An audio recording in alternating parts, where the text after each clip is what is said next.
ഒരു പുതുമുഖ നായികയ്ക്ക് കിട്ടുന്ന ഏറ്റവും വലിയ സ്വീകരണമാണ് വിസ്മയ മോഹൻലാലിന് കേരളക്കര നൽകിയത്. തുടക്കമെന്ന ചിത്രം കോടികളുടെ കളക്ഷനുമായി മുന്നോട്ട് കുതിക്കുകയാണ്. അപ്പോഴാണ് പുതിയ ചിത്രത്തിൻ്റെ വെളിപ്പെടുത്തൽ വിസ്മയ മോഹൻലാൽ നടത്തിയത്. ബേസിൽ ജോസഫ് നായകനാകുന്ന അടുത്ത ചിത്രത്തിൽ വിസ്മയ മോഹൻലാൽ ഉണ്ട്. ആശീർവാദ് സിനിമാസ് നിർമ്മിക്കുന്ന ഈ ചിത്രം സംവിധാനം ചെയ്യുന്നത് വിശേഷം എന്ന ചിത്രത്തിൻ്റെ സംവിധായകനായിരുന്ന സൂരജ് ടോമാണ്. നിയാസ് മുഹമ്മദ്, മേജോ ജോസഫ് എന്നിവരുടെ തിരക്കഥയാണ് ഈ ചിത്രത്തിൻ്റേത്. ചിത്രം നിർമ്മിക്കുന്നത് ആശീർവാദ് സിനിമാസ് തന്നെയാണ്. ഇനിയും ഒരുപാട് ചിത്രങ്ങൾ ചെയ്യണമെന്നാണ് എൻ്റെ ആഗ്രഹം. തുടക്കം സ്വീകരിച്ചതിന് മലയാളികളോട് നന്ദി പറയുന്നു.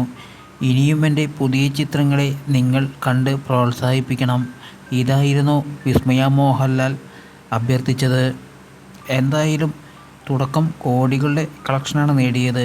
കുറച്ച് ദിവസങ്ങൾ കൊണ്ട് തന്നെ ഒരു നടി നായികയായി എത്തുന്ന ചിത്രത്തിന് ഇത്രയധികം കളക്ഷൻ ആദ്യമായിട്ടാണ്.